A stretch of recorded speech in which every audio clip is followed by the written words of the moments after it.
Saya persilakan. Mari kita bersatu dalam doa. Tuhan Allah Bapa kami yang bertata dalam kerajaan sorga, terima kasih Tuhan atas bimbingan pemeliharaan Tuhan, sehingga pada pagi hari ini Tuhan kami bisa berkumpul kembali untuk memulai pelajaran kami. Engkau berkati Ibu Rebecca yang akan menyampaikan pelajaran Tuhan. Engkau urapi juga setiap hati dan pikiran kami yang akan mendengar pelajaran ini Tuhan. Dalam nama Tuhan Yesus kami menyerahkan pelajaran ini ke dalam tangan-Mu. Haleluya. Amin. Ya. Amin. Kalau ada presentation, apa Erik masih punya? Punya, tadi saya udah ngomong. Oh, udah, good. Terima kasih Erik. Oke, puji Tuhan, pagi hari ini kita masih nyambung pelajaran yang kemarin ya, tentang bayar harga. Jadi kita ingat bayar harga itu adalah Yesus mau supaya kita membayar harga yang harus kita bayar, karena memang mengikut Yesus itu adalah satu yang mulia, yang ajaib. Nah, bayar harganya itu apa syaratnya jadi murid Kristus? Yaitu di Matius 16 ayat 24, yaitu kamu harus menyangkal diri, harus apa? Habis itu apa? Memikul salib. Menyangkal diri. Apa lagi? Memikul salib. Iya, setelah itu bayar harga. Menyangkal diri, memikul salib, satunya mengikut dia. Mengikut aku kata Yesus. Oke. Jadi sekarang kita lihat menyangkal diri dan memikul salib itu artinya mati bagi diri sendiri. Ini enggak gampang ya, makanya kita belajar untuk mati bagi diri sendiri. Kita manusia yang sering tergoda oleh bujukan iblis dan tidak sadar seringkali jatuh dalam dosa, dalam pikiran perkataan ya kadang sering ya seperti itu. Kita mesti memusatkan hati kita kepada Tuhan, baru nanti kita berhasil. Dengan bantuan Roh Kudus baru berhasil. Kalau nggak ada bantuan Roh Kudus, wow, kita tuh manusia yang gampang tergoda, baik oleh diri sendiri, oleh dunia ini, maupun oleh iblis. Karena kita egois, ya kita tergoda untuk mencapai banyak hal untuk diri sendiri. Karena dunia itu menawarkan banyak hal, uang, tahta, kedudukan, maka kita sering tergoda untuk menanggapi dunia. Iblis apalagi ya, iblis itu menggoda kita untuk tidak taat pada Tuhan. Jadi repot sekali. Kalau kita tidak mendapat bantuan dari Roh Kudus, wow, bisa repot sekali ya, kita gagal. Nah, sekarang kita akan belajar tentang mati bagi diri sendiri. Yang pertama, yang kemarin kita sudah ceritakan, yaitu ketika engkau dilupakan atau tidak dipedulikan, atau dengan sengaja diabaikan, dan engkau tidak marah atau terluka dengan penghinaan atau kesalahan itu, tetapi hatimu tetap bersukacita dan menganggap sebagai satu kelayakan untuk menderita bagi Yesus. Itu namanya mati bagi diri sendiri. Yang kemarin saya udah cerita tentang Daud ya. Yang ini kayaknya udah selesai ya. Daud itu dilupakan oleh ayahnya, tapi dia tidak sakit hati. Daud itu tidak dianggap oleh ayahnya, tetapi dia tetap mengasihi ayahnya. Nanti kalau kita baca berikutnya, waktu Daud dikejar-kejar oleh Saul, dia menyelamatkan ayah dan ibunya, dititipkan kepada raja di daerah lain supaya selamat, supaya nggak ada di daerahnya sendiri. Takutnya begitu Daud dikejar-kejar, ayah ibunya dikejar juga untuk dibunuh gitu oleh Saul. Karena itu Daud menyelamatkan, memindahkan ayah ibunya ke daerah yang tidak bisa dijangkau oleh Saul. Nah, itu tanda bahwa Daud itu mengasihi ayahnya. Luar biasa ya. Sekarang kita lihat berikutnya. Slide berikutnya di bawahnya.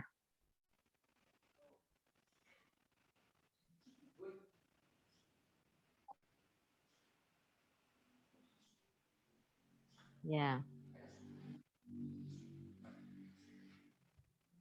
Di atasnya ini, sebelumnya ini ada ya.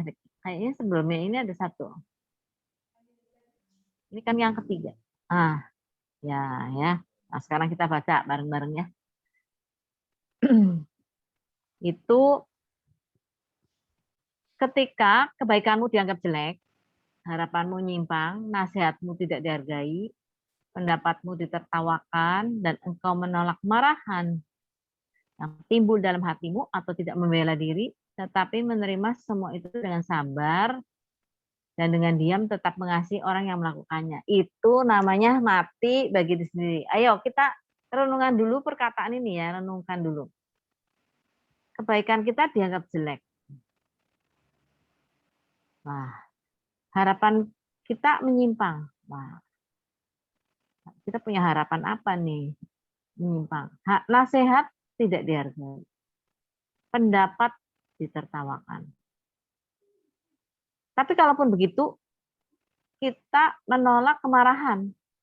Nah ini susah nih ya.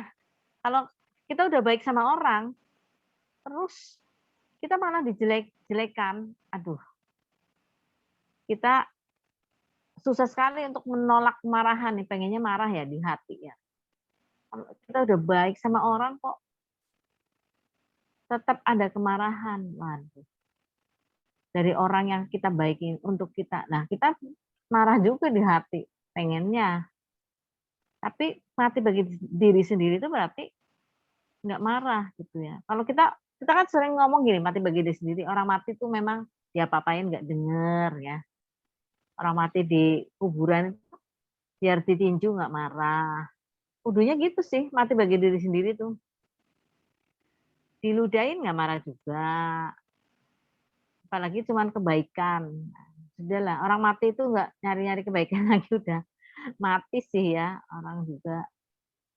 Kalau udah mati kebaikannya nggak dikenang ya udah dia juga nggak protes. Maksudnya itu gitu, mati bagi diri sendiri tuh ya. Kita sudah baik sama orang, kita malah dijelek-jelekin sama dia. Ya. Seperti itu, kita bisa seperti itu.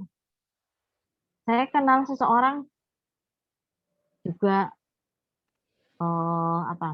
sudah berbuat baik untuk satu keluarga yang luar biasa, dipelihara satu keluarga itu. Tetapi keluarga itu balasannya itu nggak benar gitu, malah menjelek-jelekan. Nah, itu saya pernah alami juga ya. Seperti itu ya. Itu memang menahan kemarahan tuh kayaknya gimana gitu loh. Sambil dalam hati tuh terus, aku sudah baik kok bisanya sih. Wong aku tuh harapannya tuh kalau sudah baik tuh ya dapat pujian kayak dikit. Gitu loh. Dapat penghargaan dikit, tapi ternyata orang itu malahan tidak menghargai, malahan menjelek-jelekan, malahan terus mencari perkara. Dan kita harus nahan hati untuk tidak marah. Karena kita sudah mati bagi diri sendiri kudunya mah ya. Nggak bela diri. Kita tuh pengennya begitu kita disakiti oleh orang, kita bela diri. Kalau ada orang yang tanya, kenapa sih itu anak? Ya itu saya udah gini. Kok orangnya kayak gitu. Kita bela diri. Saya udah baik kayak gini, saya udah melakukan yang seperti ini. Kita membeberkan kebaikan di depan orang lain dan mengeluarkan perkataan tidak baik untuk orang itu atau keluarga itu yang sudah menerima kebaikan kita tetapi tidak menanggapi dengan benar. Aduh, itu jengkel sekali ya. Dan kita orangnya memang pengennya bela diri terus. Dan saya ingat bahwa manusia itu pengennya dirinya betul, orang lain salah. Nah itu ya, bela diri terus. Nah, tapi tadi dibilang kita menahan kemarahan, terus tidak bela diri, tapi menerima semua dengan sabar dan dengan diam. Dan tetap mengasihi orang yang melakukannya. Kalau kita baca kisah para rasul, kita mengetahui Stefanus, seorang diakon yang sangat urapi, yang penuh dengan Roh Kudus. Dia berbuat baik kepada janda-janda, berbuat baik kepada siapapun. Dia kan namanya diakon, jadi dia ngurus orang yatim piatu kayak janda-janda kayak orang miskin kayak, dan dia sudah berbuat baik. Tetapi pada suatu ketika dia ditangkap dan dituduh-tuduh dengan tuduhan yang ya biasalah seperti itu ya. Kita orang Kristen di sini juga seperti itu sebenarnya, sering dituduh-tuduh. Dan ternyata bukan hanya dituduh, kalau kita baca, Stefanus itu adalah martir yang pertama yang mati bagi Kristus dengan nama Kristus setelah Kristus naik ke surga. Jadi Stefanus dirajam dengan batu. Wow. Tapi kita melihat, kita membaca di Kisah Para Rasul pasal 7 itu, bahwa ketika dia dirajam, dia melihat langit terbuka, dan dia melihat Yesus berdiri di kanan Allah Bapa. Wow. Kalau berdiri itu berarti menyambut ya, hebat ya. Kalau kita orang yang orang yang rendahan, terus kita misalnya bertemu dengan siapa nih, gubernur, atau kita orang yang di bawahnya gubernur lah ya, gubernur nggak usah berdiri juga nggak apa-apa karena dia memang lebih tinggi pangkatnya dari kita misalnya, tapi kita harus berdiri kalau berjabat tangan sama dia, nggak boleh sambil duduk kecuali sakit. Nah Yesus itu jauh-jauh lebih hebat. Yesus mau menampakkan diri juga di depan Stefanus, duduk juga nggak apa-apa karena dia memang disebut dia naik ke surga, duduk di sebelah kanan Allah Bapa ya, untuk datang pada waktunya nanti untuk menjemput kita. Itu kan pengakuan iman rasuli kita ya, seperti itu ya. Tapi lagi duduk, waktu Stefanus melihat Yesus berdiri, berarti dia menyambut kami. Pokoknya Yesus itu menghargai kita. Udah cukup. Kita disayang sama Yesus, udah cukup. Tidak dihargai manusia, ya udah. Kita harus belajar mati bagi diri sendiri. Nah, seperti itu ya. Kalau kita lihat juga, kita baca di Kisah Rasul pasal 6 ayat 15 dibilang Stefanus itu dilihat oleh orang-orang itu mukanya seperti malaikat. Berarti mungkin bersinar-sinar gitu ya. Waktu dia bersaksi tentang Tuhan Yesus, bukan bersaksi untuk membela diri sendiri, enggak. Dia bukannya bilang, "Oh, saya sudah baik kok. Saya sudah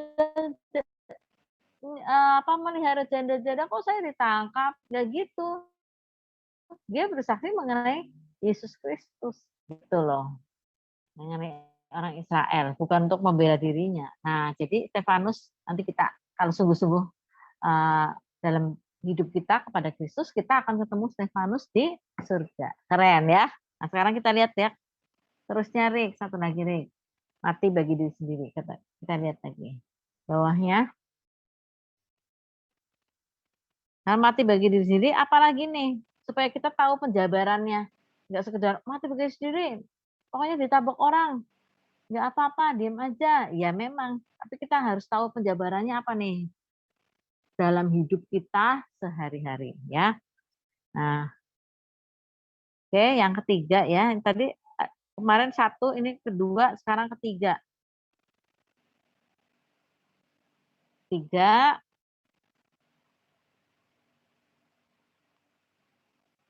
Saya bacain aja ya. Ketika dengan penuh kasih dan kesabaran, engkau menanggung segala ketidakteraturan, ketidaktepatan waktu, atau gangguan tertentu. Nah, ketika engkau berhadapan muka dengan kesia-siaan, kebodohan, hal-hal yang melampaui batas, kebutaan rohani, tetapi tetap tekun sama seperti Yesus, tekun menanggung semua itu. Itulah mati bagi diri sendiri. Nah, ini penting ya. Kita harus penuh kasih dan sabar menanggung segala ketidakteraturan, ketidaktepatan waktu, atau gangguan tertentu. Wah, kita ini orangnya kalau nggak tepat kita udah pengen marah ya. Kita waktunya tidak menghargai waktu kita, seenaknya sendiri. Saya lagi bimbingan pranikah dengan pasangan anak muda, itu seenaknya sendiri. Dia nentuin waktunya, nentuin jamnya. Wah, saya harus nurut sama dia. Nah, kemarin saya bilang saya nggak bisa, maunya jam segini. Saya pengen ngadu waktu, gitu ya. Kita harus menghargai orang lain. Nah, kalau nggak sesukanya sendiri, udah ditetapkan jam segini, nggak bisa datang, maunya jam segitu, terus setiap kali seperti itu, kok jadi dia yang ngatur. Nah, kita seringkali merasa jengkel juga ya. Aku sih nggak jengkel, cuman aku bilang, aku nggak bisa jam segitu, kalau mau jam segini. Dah, seperti itu ya. Nah, kita benar-benar harus penuh kasih dan kesabaran untuk menanggung segala ketidakteraturan itu. Ya gangguan tertentu segala macam. Kalau kita udah ngajar orang, kita udah bersaksi, orang itu tetap blow on, sia-sia kayaknya ya. Kalau menampaui batas kebutuhan rohani itu kayaknya diterangin apapun nggak ngerti-ngerti. Maka kita harus tetap bertekun. Nanti kalau kalian nginjil ya ke daerah, wah ternyata nggak bisa tuh, mereka udah dikasih tahu, udah diajarin segala macam, tetap nggak nerima. Wow, itu kita merasa gagal dan seterusnya. Kita juga masih ingat bahwa kalau kita menginjil, kita tuh tugasnya cuma menginjil. Soal dia nerima Yesus, soal dia selamat itu bukan soal kita, soal Roh Kudus. Roh Kudus yang bikin mereka menerima Injil. Roh Kudus yang membuat mereka mengaku Yesus adalah Tuhan. Bukan kita. Kalau kita itu tugasnya cuma memberitakan. Jadi enteng kan? Sebetulnya seperti itu ya. Kalau kita harus bikin mereka selamat, bikin mereka percaya Yesus itu sulit banget. Enggak, kita tugasnya cuma memberitakan. Ya, seringkali kita akan bertemu dengan kebodohan tadi. Memberitakan tapi bodoh terus. Menghadapi ketidakteraturan, bodohan, kesia-siaan dan seterusnya. Saya kemarin Solo ya, ini musim PPKM kayak gini Jawa Bali, saya ke Solo karena ponakan saya menikah dan saya jadi wali. Adik saya yang nomor 3 itu sudah meninggal, jadi saya mendampingi suaminya ya, tanggal 23 kemarin. Nah, kami bertemu dengan besan ceritanya ya, dan besan saya itu orang LPMI, jadi ngurusi mahasiswa dari zaman dulu. Dulu latar belakangnya Muslim bener. Dia yang ini besan saya yang laki-laki ya, dari ayahnya si Maria itu. Nah, ponakan saya laki-laki Michael. Nah, dia sekolah SD sekolah Katolik enggak jadi Katolik. Sekolah SMP di Kristen enggak jadi Kristen. SMA dia sekolah di Katolik lagi enggak jadi Katolik.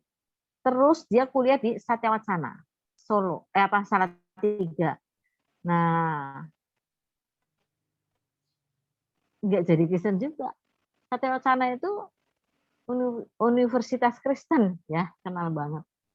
Tapi pada satu hari dia ketemu sama orang FPMI yang bergerak di mahasiswa, itu pendeta itu. Nah, dia diceritakan, kenapa Mardi? Apa sih? Enggak, katanya, aku nggak percaya. Nih, katanya, kata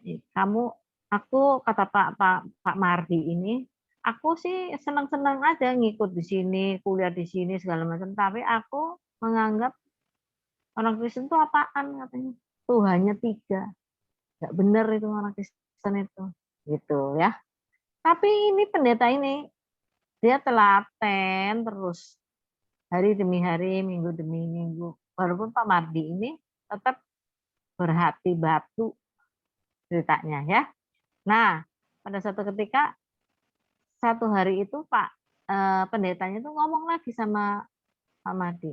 Ya, kamu sekarang harus tahu, kita ini semuanya perlu Tuhan. Oh, saya setuju, kata Pak Mardi. Semua perlu Tuhan. Nggak ada orang yang nggak perlu Tuhan. Karena kita betul-betul tidak tahu.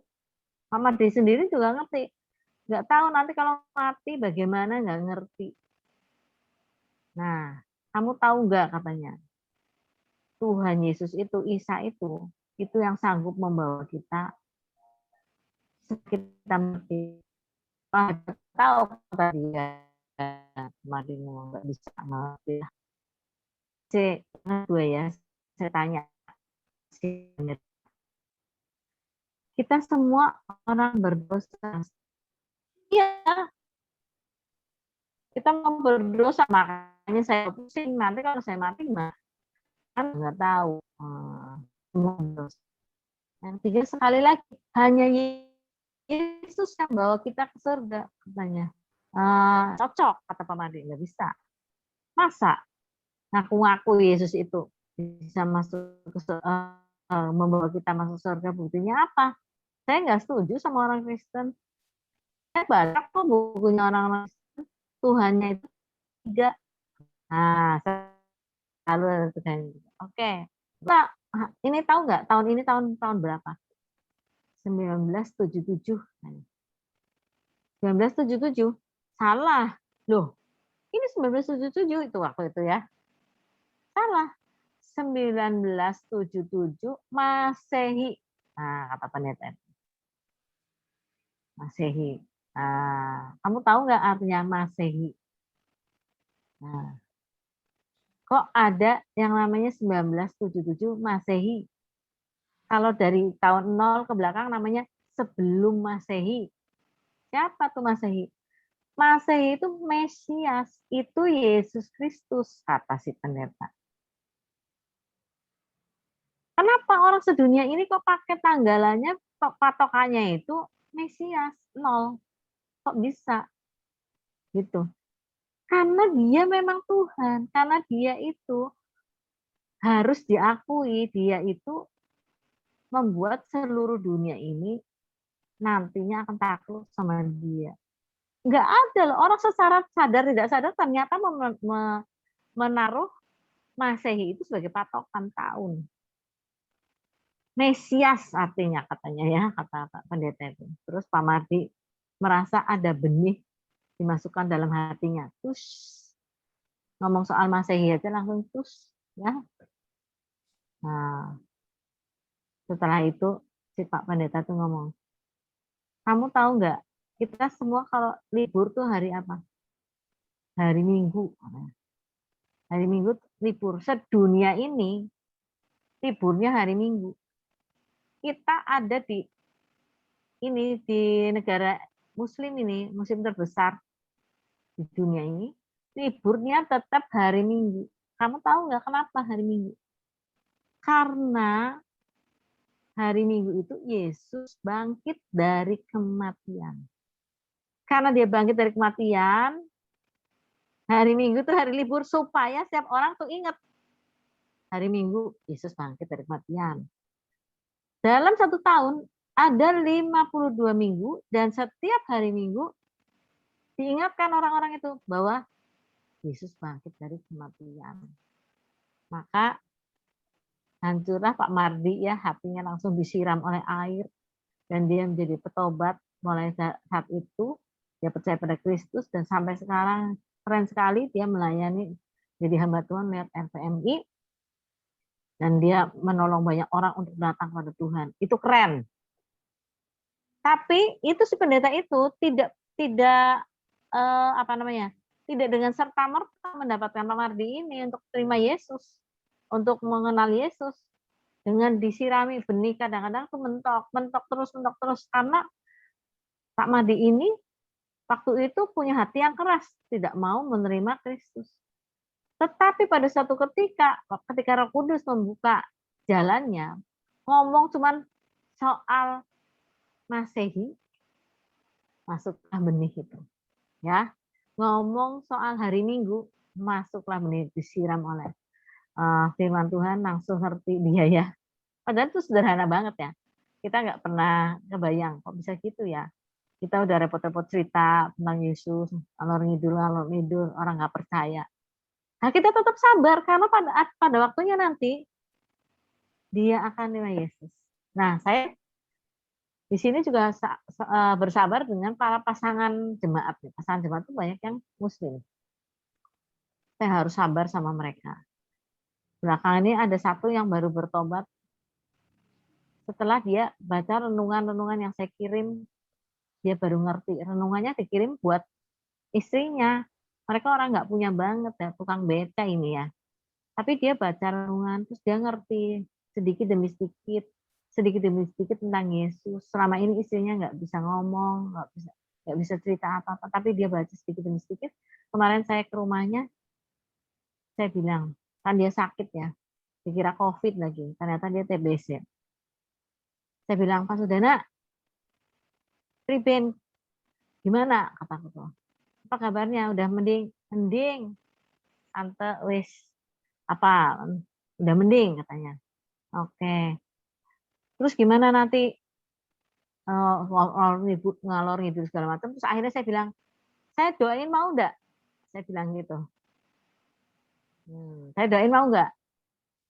"Mau Tante, saya juga nanti kalau udah sembuh ini, gereja buka saya mau gereja." Loh, ini tangkapan luar biasa. Biasanya kalau saya ngomong sama dia tuh mentok terus. Kalau saya, "Yuk ke gereja yuk, kenal Tuhan Yesus," nggak pernah mau dia. Nah ini kok dia ngomong gitu sendiri, langsung saya ajak, "Ayo kita berdoa, terima Yesus."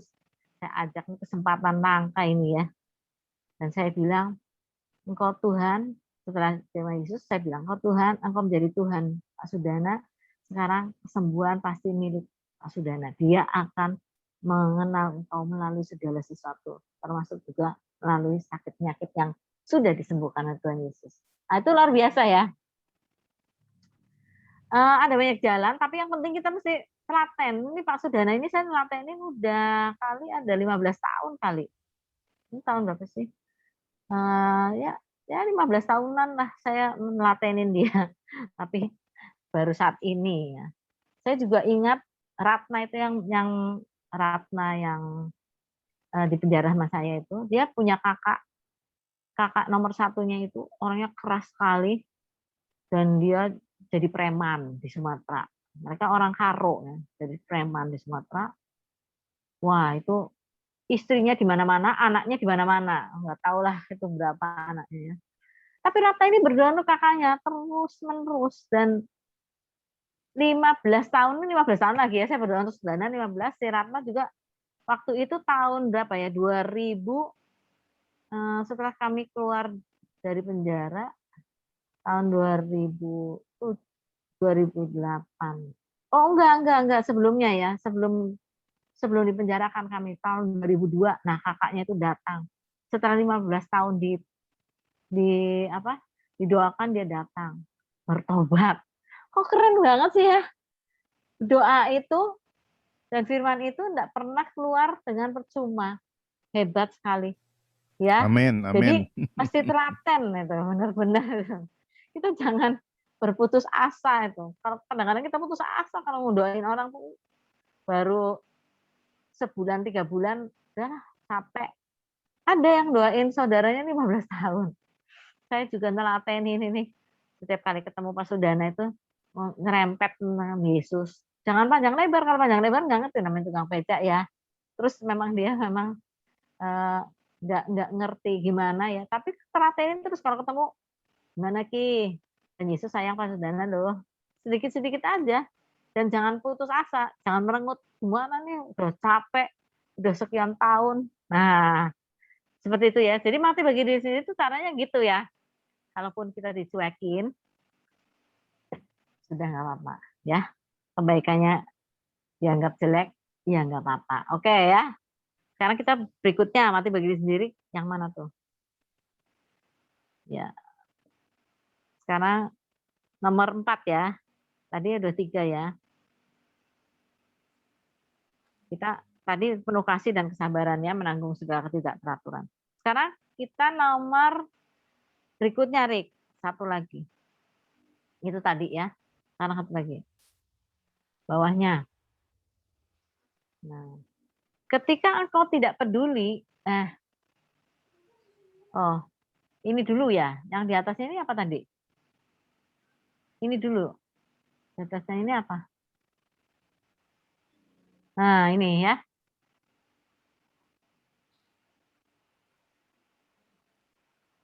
Ya, ketika engkau tidak peduli untuk membicarakan dirimu atau kebaikan yang pernah engkau kerjakan dalam pembicaraan dengan orang lain, tidak peduli akan sebuah penghargaan, tetapi penuh kasih, tetap setuju bila tidak dikenal oleh orang lain, itu namanya mati bagi diri sendiri. Nah, ya. Nah, ini ada satu cerita, saya terkesan banget nih ya. Jadi kita tuh tadi kan kita kalau sudah baik pengennya dipuji orang. Kalau orangnya nggak menghargai kita, kita marah. Kalau sekarang ini kita tidak peduli kalau kita sudah baik, nggak ada orang yang ngomongin tentang kita, memuji kebaikan kita.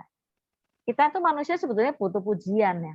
Kalau suami istri itu sebetulnya ada satu saatnya saling memuji.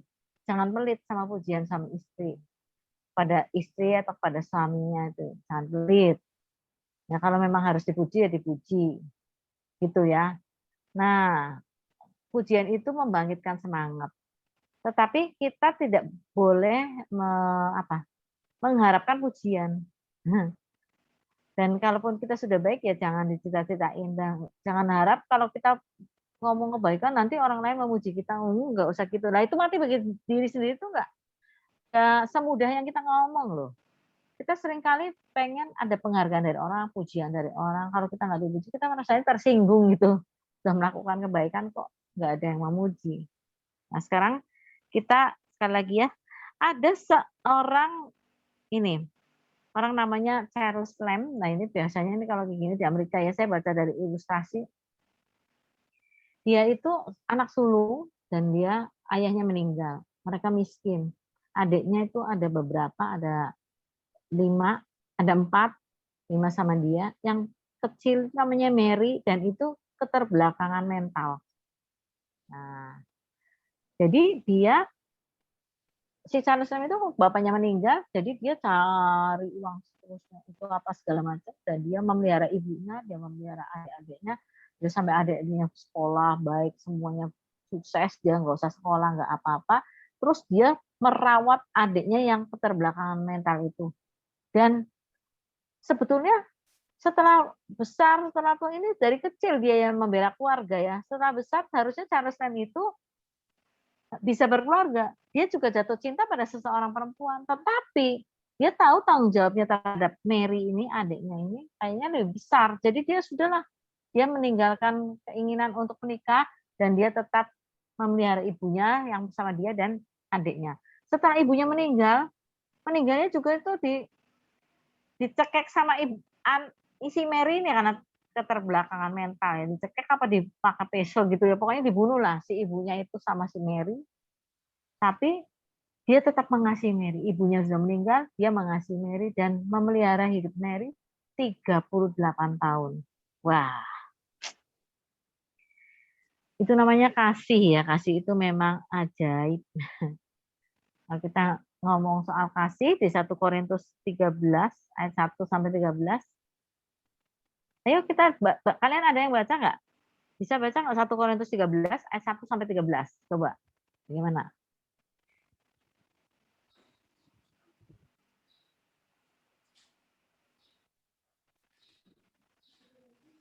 Satu Korintus 13.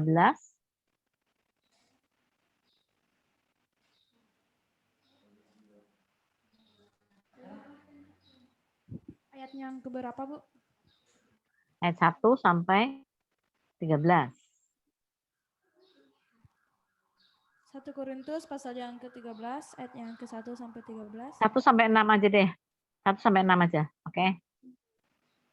Cukup di atas kasih.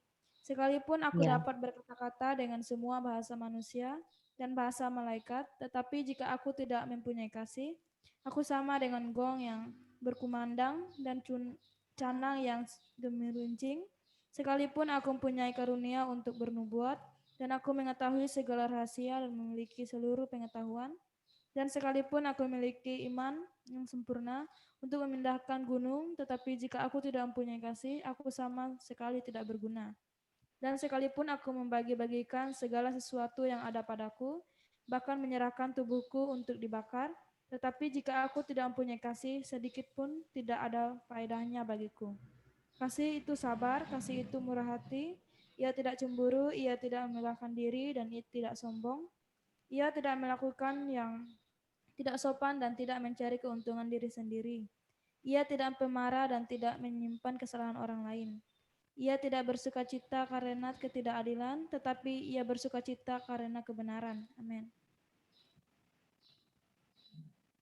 Oke ya, jadi lihat ayat 7. Ia menutupi segala sesuatu, percaya segala satu, mengharapkan segala satu, sabar menanggung segala satu.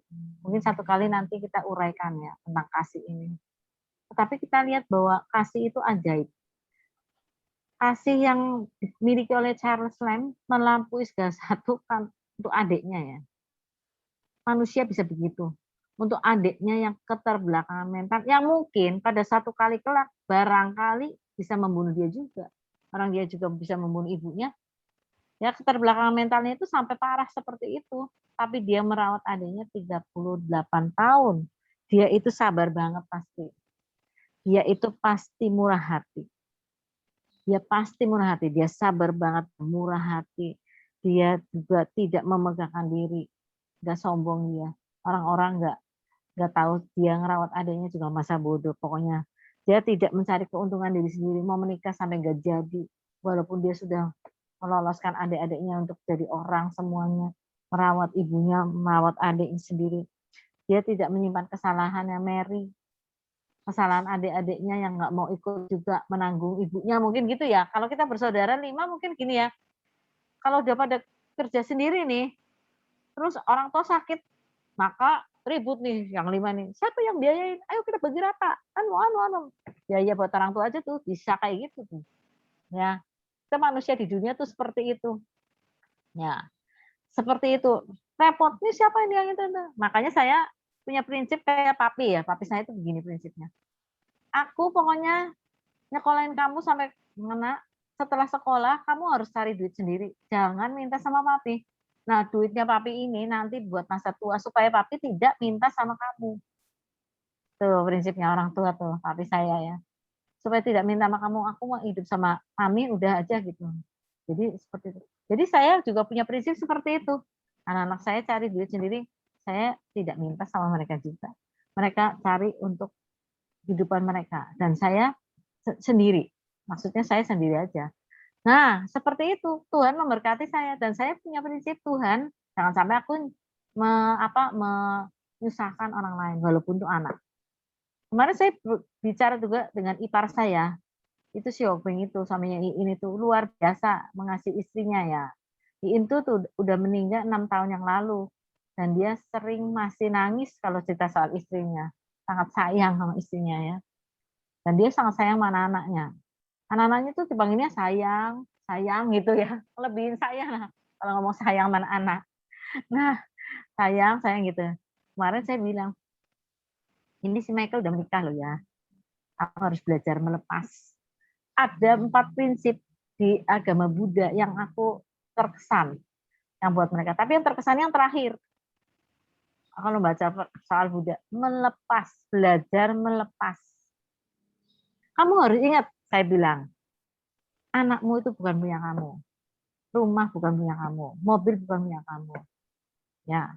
Badan kamu saja itu bukan punya kamu, itu punya Tuhan, dipinjemin. Jadi kamu harus melepas anak kamu. Nanti anak kamu sudah menikah, ya sudah, kamu jangan terlalu berharap dia akan memperhatikan kamu bagaimana. Karena dia sekarang udah punya istri. Kamu lihat firman Tuhan juga. Kamu jangan menuntut. Iya nih katanya dia, saya juga pengen bimbingan gimana caranya jadi orang tua yang anaknya menikah. Karena dia sendirian ya, anaknya satunya si Abi itu di Malaysia. Seperti itu ya. Dan dia sudah bertekad tidak mau kawin lagi. Seperti itu ya. Ada suami-suami yang mengasihi istrinya sedemikian rupa, bertekad tidak mau kawin lagi. Termasuk Pak David ini. Keren sekali ya Pak David ya. Luar biasa. Nah, jadi kebahagiaan itu memang kita atur sendiri. Datangnya dari Tuhan. Nah, kita bisa mengasihi seperti ini. Kayak Charles Remin tadi, dia betul-betul luar biasa. Dia menanggung segala satu dan sabar menanggung segala satu. Untuk adiknya 38 tahun, dia menghilangkan segala keinginan diri sendiri. Dia mati bagi diri sendiri untuk adiknya. Nah, ini satu contoh aja ya. Tapi kita bisa mati bagi diri sendiri untuk orang lain juga. Makanya kita jangan terlalu mengharapkan ya bahwa kebaikan kita itu dibicarakan sama orang lain, jangan. Udah, biarin aja ya. Oke ya. Terus berikutnya, mati bagi diri sendiri itu juga termasuk ketika engkau berikutnya, Rick. Ketika engkau puas dengan semua keadaan, jenis makanan, pakaian, keadaan cuaca atau masyarakat ya. Nah, itu ya jenis makanan, pakaian, keadaan cuaca atau masyarakat, setiap bentuk kesepian atau gangguan dan perubahan program disebabkan oleh Tuhan yang menghendakinya, itulah mati bagi diri sendiri. Ini kalau panjang lebar gini nih kita kurang nyantol ya. Tapi ini bisa yang prinsip ini bisa kita ringkas sebagai mengucap syukur dalam segala hal. 1 Tesalonika 5 ayat 18. Mengucap syukur atas segala hal. Puas. Makan sama tempe, terima kasih. Nah, tempe 5 hari, 10 hari, terima kasih. Nah, sampai guyonannya gini. Sebetulnya daging itu tidak bikin darah tinggi. Yang bikin darah tinggi itu tempe. Loh, kok bisa gitu? Ya soalnya sebulan makan tempe terus lama-lama marah. Jadi darah tinggi, kumat. Ya, bukan daging tapi tempenya. Nah, oke, kita bersyukur. Kalau makan dari makanan dari kebun, berterima kasih. Kalau berdoa berterima kasih Tuhan, itu bukan sambil berundul tempe lagi, tempe lagi. Nah, saya penyuka tempe ya. Senang saya makan tempe. Tapi kalau tiap hari makan tempe juga pengen makan yang lain. Tapi kalau adanya tempe, ya bersyukur. Ya kita punya pakaian segitu-gitunya. Kita sering lihat nih, anak-anak muda kan senangnya nonton itu Korea, drakor. Drakor bajunya keren-keren, ya. Cowoknya keren-keren. Kali lagi ya. Kita lihat cowoknya tuh pada keren-keren, ganteng-ganteng. Yang cowok-cowok tuh nggak puas sama mukanya sendiri. Perasaan muka saya kok kayak gini. Nah, itu orang-orang Korea sering kali saya kan nonton mereka ganteng-ganteng tuh saya ngomong sama anak saya. Yang itu oplas ya? Operasi plastik. Memang kebanyakan operasi plastik ya untuk jadi bintang film yang Korea itu. Nggak puas sama mukanya sendiri. Terlalu Hidungnya feminin. pesek. Terlalu feminin. Iya, terlalu Pakai feminin. lipstick. Iya. Terus udah gitu mereka hebatnya drakor-drakor itu menampilkan setan. Ya. Itu ganteng-ganteng ya, cantik-cantik. Wah. Terus saya ini penyusupan besar-besaran nih. Mereka mau bilang, gue ganteng loh. Gue setan tapi ganteng. Ya kan? Gue semua itu yang biasa oplas-oplas, maka orang-orang Indonesia ikutan pengen mukanya kayak orang Korea, pakai pemutih ya kan, hidungnya dimancungin. Kalian gitu nggak tuh? Nggak tahu juga ya. Cewek-cewek yang lihat model rok mesti model yang Koreaan. Kalau yang model Indonesia tuh apalagi pakai kemben, wah nggak suka. Harus kayak Korea seperti itu, nggak puas dengan diri sendiri. Terlalu feminin ya orang Korea itu ya. Ada oplas, kata saya kalau lihat bintang film Korea itu kok mukanya kok sama semua gitu ya. Mungkin oplasnya di dokter yang sama. Jadi mukanya kok perasaan saya itu semua sama kayak gitu. Nah, jadi kita harus puas. Punya wajah kayak gini ya puas saja.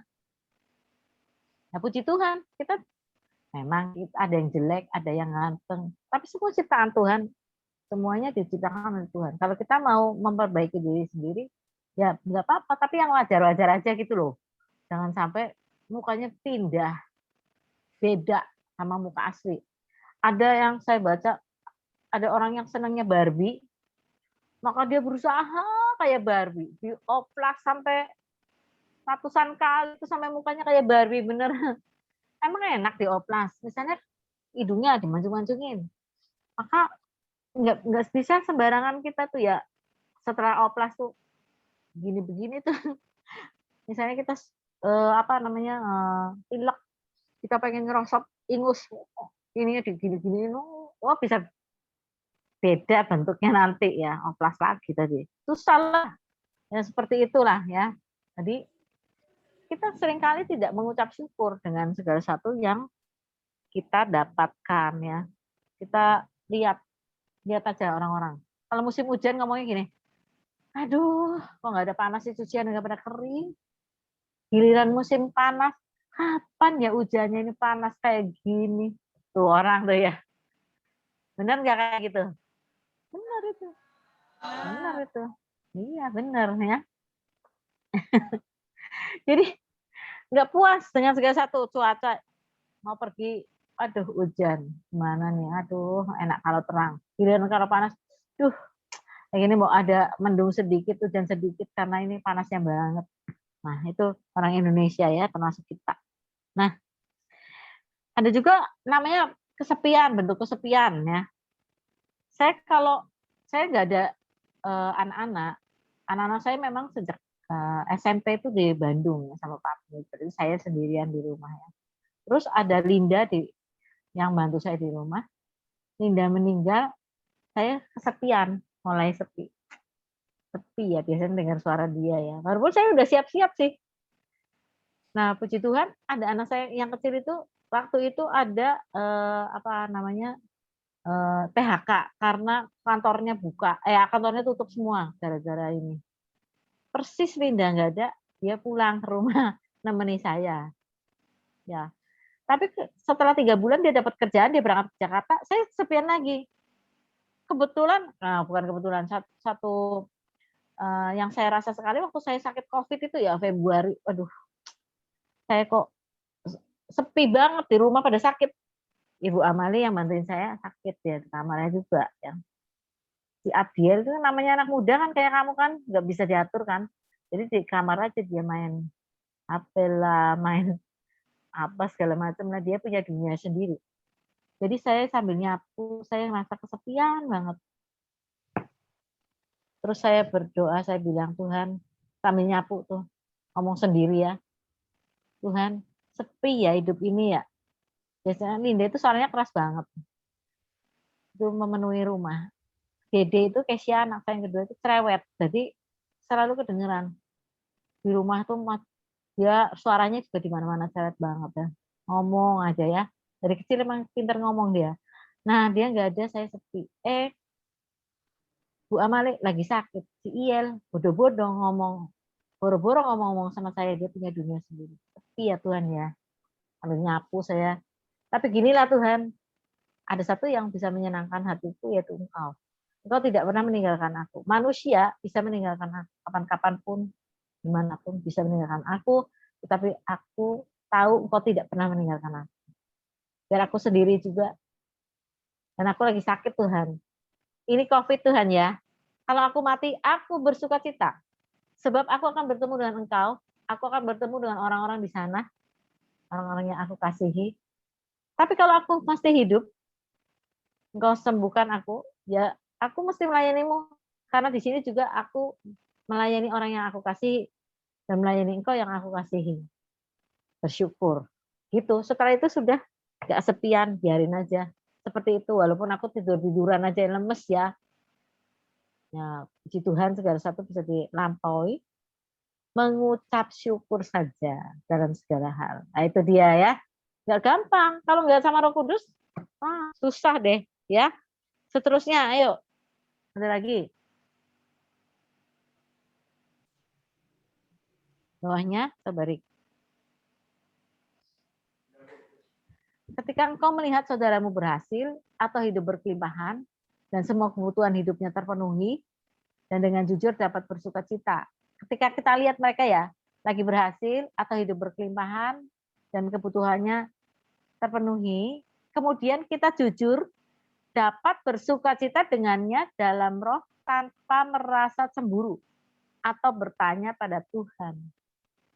Walau pada saat yang sama engkau mempunyai kebutuhan yang lebih besar dan dalam keadaan terdesak untuk memenuhinya. Itu namanya mati bagi diri sendiri. Wow.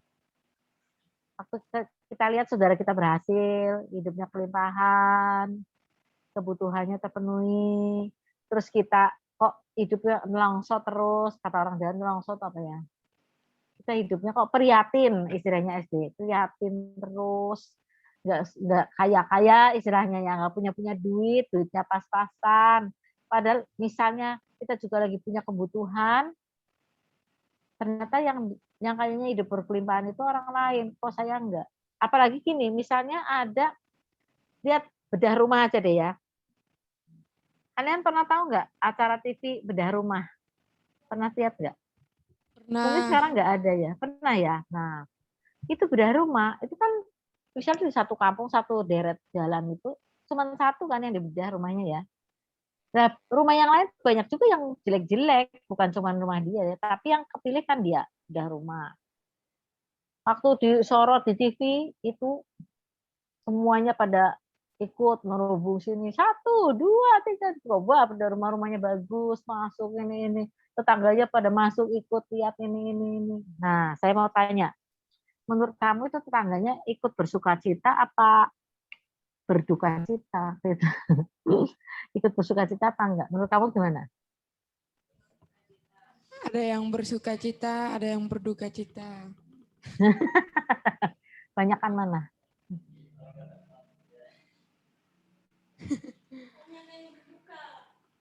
Coba kamu deh, tetangga kamu bedah rumah, padahal rumah kamu lebih reot daripada dia.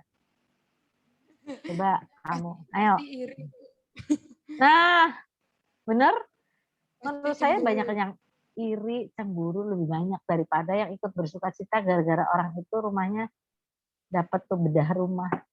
Ya, makanya Iya. firman Tuhan bilang di Roma 12, bersukacitalah dengan orang yang bersukacita dan menangislah dengan orang yang menangis. Gampang mana bersukacita dengan orang yang bersukacita dan menangis dengan orang yang menangis? Gampang mana? Gampang menangis. Lebih gampang menangis dengan orang yang menangis. Coba kalau kamu pergi ke rumah duka, keluarganya pada nangis, nanti kamu diam-diam juga ikut nangis, mata berkaca-kaca, hidung mulai merah, bener nggak? Ya, Walaupun kadang-kadang bukan dari hati sih, ada sih dari hati yang kasihan ya, aduh gimana itu ya. Tapi kita lihat orang nangis juga ikutan, ketempelan, maksudnya nular nangis itu ya. Ada yang nular lagi satu ya, nangis. Menguap juga nular ya. Kalau kita lihat orang lain nguap, kita juga ikutan, misalnya seperti itu. Nah, kalau bersukacita dengan orang bersukacita, ya itu sulit. Kalau tanpa Roh Kudus kita nggak bisa juga. Karena kita orangnya iri hatian. Kita bilang orang irian itu hitam. Ya, dulu kita suka gangguin ya. Memang orang Papua itu orang irian kan orangnya hitam-hitam ya. Nah, kita bilang orang irian itu hitam. Maksudnya hitam hatinya ya, bukan cuma orang irian yang hitam. Ini sekarang orang iri hati itu hatinya hitam. Iri hati terus sih. Nah, jadi kita bisa nggak bersuka cita, nggak cemburu? Hati-hati kalau kita nggak bisa. Kita tahu ada cerita Saul ya, Saul Raja Israel yang pertama. Kalian nanti bisa baca di sana. Raja yang pertama itu iri banget sama Daud. Waktu perempuan nyanyi, Saul mengalahkan beribu-ribu, Daud mengalahkan berlaksasa. Mulai saat itu hatinya udah dipenuhi oleh setan, udah Roh Kudus, roh sama keluar, Roh Kudus, Roh Tuhan itu keluar. Dan sejak saat itu dia menginginkan kematian Daud. Keren itu. Dia gagal untuk memenuhi mati bagi diri sendiri ini. Dia lihat keberhasilan Daud, dia nggak terima. Makanya dia matinya juga bunuh diri Saul. Mati bunuh diri masuk surga nggak? enggak. Yakin? Yakin lah. Kalau yakin aja. Bunuh diri mana ada sih yang masuk surga? Itu nggak ada dia, nggak ada tempatnya. Nah sekarang yang terakhir ya, kita lihat mati bagi diri sendiri. Coba ketika engkau, coba berikutnya Erik ya, yang terakhir ya. Ketika engkau dapat menerima koreksi atau celaan dari orang secara status lebih rendah dari dirimu, ya.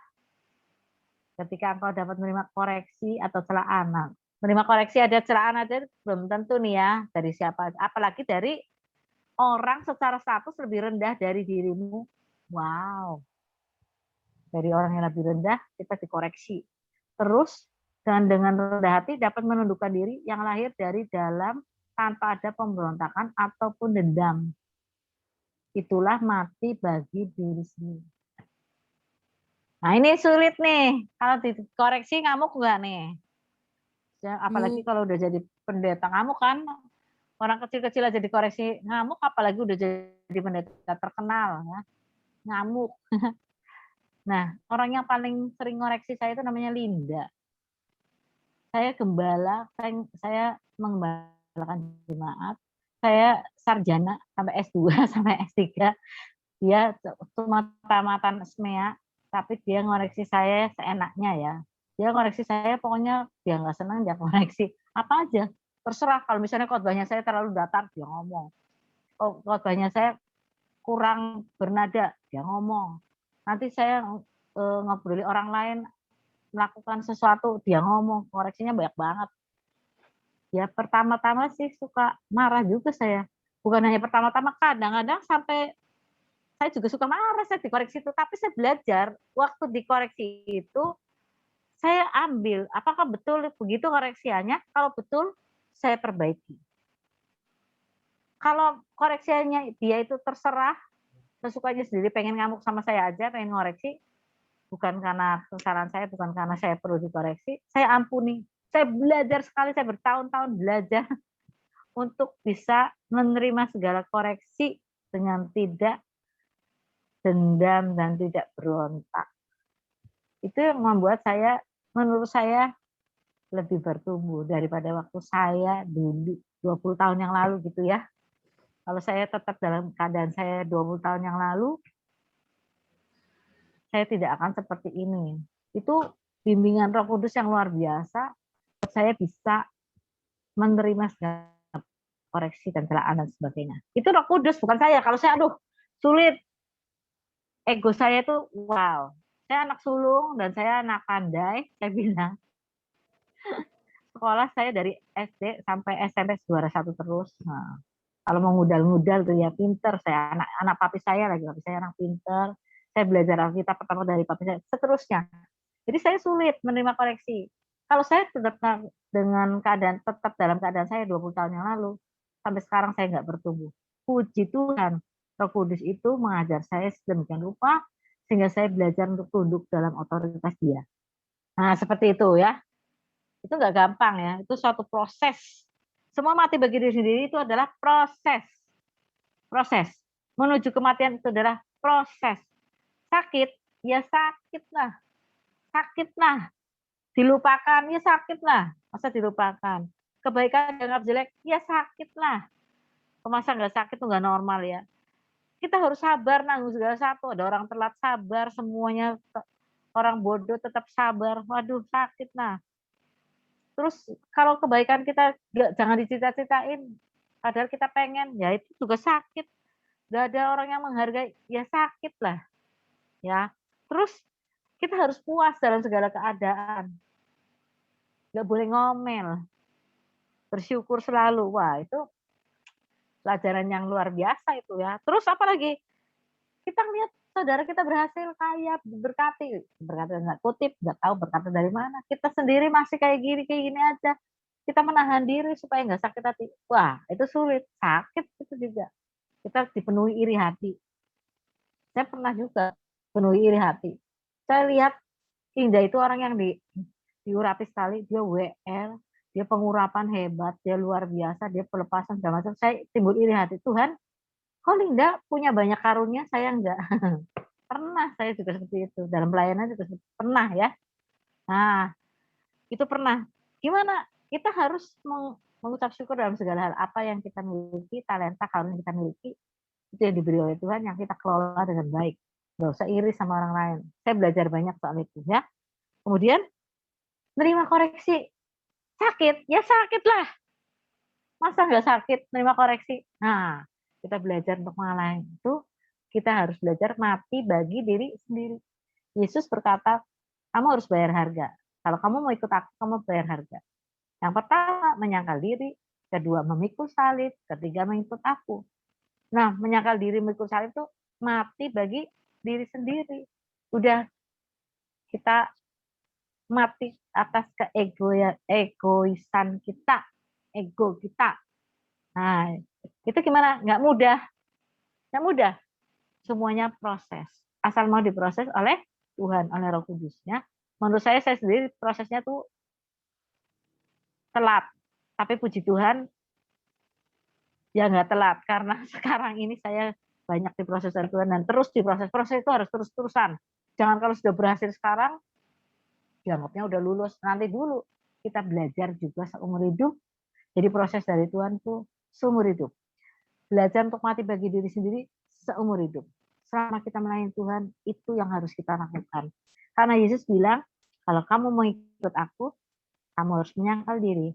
Kamu harus memikul salib, kamu harus mengikut aku. Ikutlah Yesus sampai kapanpun. Pengharapan itu yang tidak pernah mengecewakan. Yesus satu-satunya yang dapat menolong kita, dan satu-satunya jalan kebenaran dan hidup. Itu yang kita harus bagikan. untuk diri kita sendiri, untuk keyakinan kita sendiri, dan juga untuk orang lain. Amin. Amin. Amin. Puji Tuhan. Sekian dulu ya, minggu depan kita topik lain. Saya mau komentari dikit ya, Ibu Rebecca ya. Iya.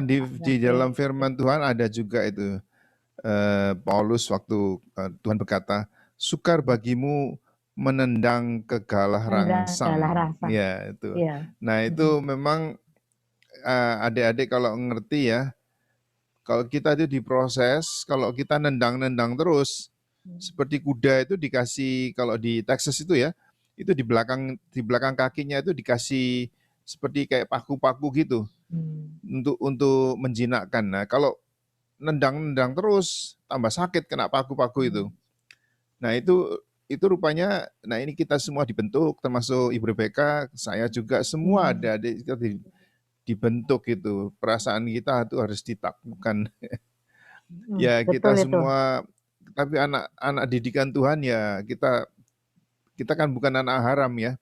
Jadi akan dikasihi dan diajar dengan baik itu. Ya, terima kasih. Terima kasih Bu Rebecca atas pengajaran hari ini. Silakan adik-adik berdoa. Mari kita bersatu dalam doa. Terima kasih Tuhan buat penyertaan-Mu sepanjang